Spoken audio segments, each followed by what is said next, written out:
Let's turn to a Trinitarian response to biblical Unitarianism. My name is Ariel ben-Lyman, HaNaviy.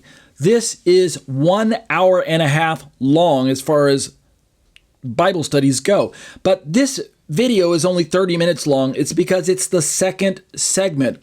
In the first hour-long segment, we dealt with already eschatology, a biblical study of end-time events. We're dealing with Mystery Babylon. So if that topic interests you, join us for the previous hour-long study. Now let's turn to our second segment. Basically, we're taking a look at verses in the Bible that have historically been interpreted along the Trinitarian narrative, but along comes biblical Unitarian, non-Trinitarian outfit, and they say foul. These aren't Trinitarian verses. They can easily be explained in the non-Trinitarian perspective. So who is biblical Unitarian? We're borrowing the notes from biblicalunitarian.com. Here's what they believe. I've kind of summarized it here for you. Biblicalunitarian.com presents the Father as the sole true God, the Son as the human Messiah distinct from God, and the Holy Spirit as either another name for God the Father or the divine power bestowed upon believers. So they're non-Trinitarian, but they're Christian. I am a biblical Trinitarian. I take the Trinitarian perspective, particularly the view that is articulated by monarchical Trinitarianism. Let me read that one for you also. And this is just based on a web search that anyone can do. That's why I keep using definitions that you can just Google search. Just type in monarchical Trinitarianism.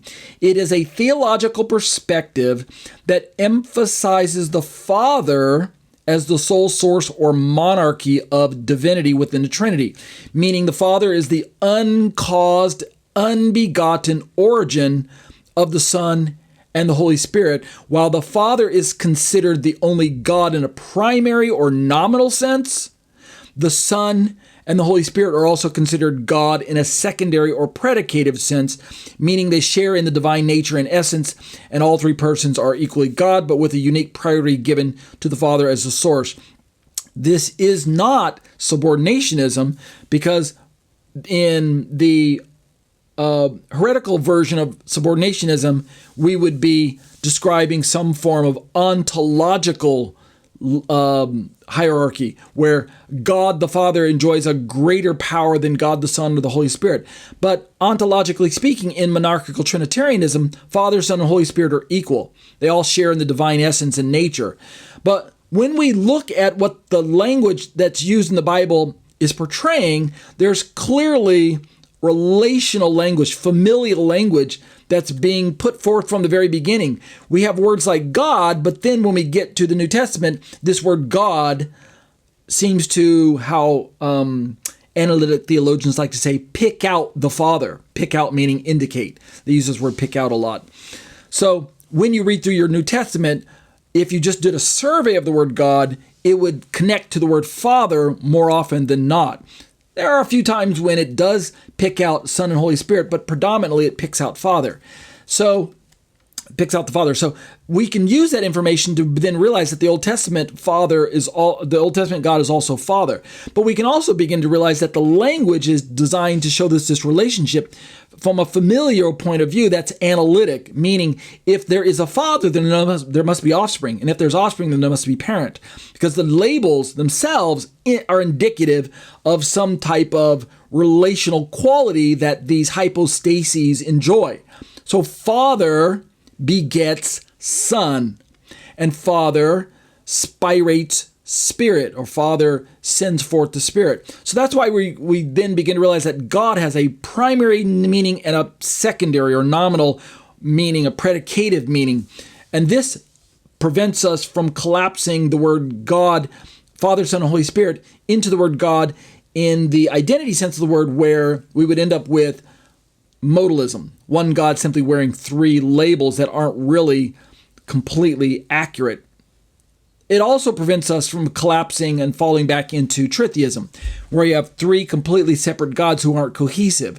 They have the same amount of power, but they are separate in their persons. So separate, so unique, that their powers are divided as well. And so by bridging the gap between a tritheism on one end and a modalism on the other end, we can come up with something in the middle that's still biblically accurate to the language that there is clearly unity, but there's clearly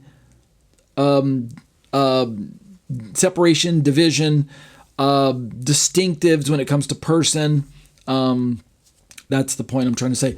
Some of the key aspects in monarchical Trinitarianism. That's why I said it's not subordinationism. In fact, those of you who follow more of what I'm going to call an egalitarian model of Trinity, where you believe that Father, Son, and Holy Spirit are just completely equal in every way in power, every way, shape, and form, you're either a modalist by stating that they're completely identical in every way, but then you can't say that, right? You say you're either that, or you say no. You push back and say no, they're not identical in every way. In every way, they're not identical. Even though, in other words, even your definition of egalitarian has limits to where you have to agree. That is, if you don't want to be labeled a modalist like a oneness Pentecostal, you have to agree that there is some hierarchy there. Ontological Trinity and economic Trinity and social Trinity, right? Social Trinitarianism with its, or relative identity Trinitarianism, where you're trying to distinguish between personhood, and yet you're still saying that Jesus and Father, Son, and Holy Spirit all completely equal in every way. Well, really, you're just saying the same thing that I am, because even in the egalitarian models where there doesn't seem to be an emphasis on one being the source, right? Remember, monarchical Trinitarianism emphasizes the idea that God is the arche, he's the source, the A-R-C-H-E, the arche is what I'm saying, monarchia, the monos, the one, arche, the one source, the Father being that one source. And yet Son and Spirit aren't diminished in terms of their being or their nature, because they have existed completely with the Father from eternity past. There's never a time when Son and Spirit didn't exist. But there is Father, and there is Son, there is Spirit. So even in your egalitarian model, you still recognize Father, Son, Spirit, and therefore you could say that there is an ingredient of subordinationism baked into every version of Trinity that recognizes the label Father, Son, Holy Spirit. The minute you bring up those labels, you're recognizing some ingredient of subordinationism, because Son submits to Father, and that's the way the Bible describes it. We can't get around that fact, right? So the key aspects of monarchical Trinitarianism are that Father's priority, the Father is the ultimate source of divinity, uncaused and unbegotten by anyone else. This monarchy is seen as central to the unity of the Godhead. The Son and Spirit, the Son is begotten by the Father, and the Holy Spirit proceeds from the Father. They are eternally from the Father. Don't misunderstand me here. They are eternally from the Father, and as a result, they share in the Father's divine essence. Unity is shared and nature. Despite the Father's unique role as the source, all three persons are considered fully and equally God. They share the same divine nature and will, and always act together. One of these days I'll do a deep dive into monarchical Trinitarianism and give you some more wording that the guys who are much smarter than me are able to explain how monarchical Trinitarianism and how that the shared nature will be things that we bring up, like what do they call it? The indivisibility, divine separation, divine actions, or divine action. I can't remember this. Even the terminology itself is not something I'm not used to articulating yet. But to say that they all have the same nature and the same will, that kind of helps me understand what's going on there. Distinction from other models. This view is distinct from other models such as the Latin or Western models. Like, when I say Latin or Western, we're talking Catholic or Protestant, evangelical models. They tend to emphasize a more egalitarian model, and it's distinct from heresies like Arianism or Sabellianism as well. So again, if you're leaning heavily into mystery, I'm fine with that. I'm not going to throw you under the bus. I used to be a Mysterian theologian myself. I still am. I do embrace mystery, but just not as heavily to the point of incoherence. Historical context, this version, MT, monarchical Trinitarianism, it's considered to be an orthodox view of the Trinity that has roots in the writings of figures like Athanasius, the Cappadocians, and Augustine. Okay, so now that I've explained the MT view, again, I have to do that. I'm going to keep doing that for a little while until my viewers kind of get the drift of my shift from being more egalitarian in the way I describe Trinity toward being more monarchical the way that I'm describing it now. Now let's jump over to biblicalunitarian.com. And in the last 20 minutes, all I'm going to do tonight is read biblicalunitarian.com's answer, their description, their interpretation of Matthew 4:10. I won't really have time to do my rebuttal against them. I'll save that for next week. But let's read their view first. Again, this is not an endorsement of their perspective, but to be fair, like a debate, you've got to hear both sides. And I don't mind that Trinitarians get exposed to non-Trinitarian doctrine. I'm not endorsing their perspective, and I'm not giving them free advertisement on my channel. What I'm doing is giving you, the viewers, a chance to make an informed decision. That's what I'm doing. And I think that is the way to avoid making decisions without having all the details. I want you to have all the details before you make your decision. And at least in this case, I think their view is harmless enough to be able to read their view exclusively. So I'm just going to read this. At this point in time, if you want to go to their website and read it on your own and you want to stop watching my video, it's up to you. I'm okay with that as long as you watched the first 15 minutes where I talked about monarchical Trinitarianism. I'm happy that you watched that part. But now let me read Biblical Unitarian's viewpoint, and then after this, I'll close the study. We'll close in prayer, and then next week we'll just start with my own rebuttal, which will include a short answer and a longer answer, my new format.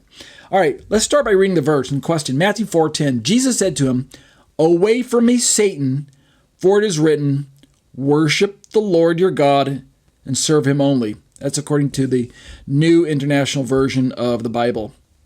Okay, here's what biblicalunitarian.com has to say. Some Trinitarians interpret this verse to mean that we are to worship only God, and since we are also supposed to worship Jesus, that therefore Jesus must be God. They go on to say, there are a few reasons why we should not think that this verse turns Jesus into God. I think I want to highlight like this. All right. First, they say the entire temptation of Christ by the devil, of which Matthew 4:10 is a part, proves that Jesus was not God. God cannot be tempted, per James 1:13. Yet, Jesus was tempted. Secondly, in this very verse, Jesus considers God to be someone different than himself. So we see distinction of persons going on, right? Jesus desires to worship and serve God. This could hardly be taken to mean that he desires to worship and serve himself. We'll talk about later on how that it's quite common for biblical Unitarianism to reject verses in the Bible about Jesus praying to God, Jesus talking to God, Jesus referring to God, and to reject incarnation and Trinity based on the fact that if Jesus is God, then he couldn't have been referring to another person outside of himself. But they seem to either forget about the fact, or they willfully ignore, or they purposely downplay the fact that we Trinitarians recognize three separate persons. And therefore we have zero problem with Jesus praying to the Father, or calling God his Father, or describing a separate being known as God. Biblical Unitarians seem to downplay the fact that we biblical Trinitarians embrace the fact that Jesus was 100% human. And therefore, in his humanity, he of course is going to address a being in heaven known as God and a separate person known as God. I don't know why they go this direction so often. They say, he can't be God because he's talking about Jesus. Jesus can't be God because he's talking to someone else named God. Well, hello, Jesus is a man. right? Stop pulling that silly angle. It drives me crazy. So, Jesus desires to worship and serve God. This could hardly be taken to mean that he desires to worship and serve himself. This is like low-hanging fruit, people. This is so easy to refute because this is the silliest argument out there. Jesus can't be God because he's talking to God. Well, hello, what if Jesus was a man? Could he talk to God then? Yeah, I think he could, right? You can hear the frustration in my voice. So, biblical Unitarians, stop doing that. We, biblical Trinitarians, are smarter than that, right? You're wasting your time on us pulling those types of logical arguments.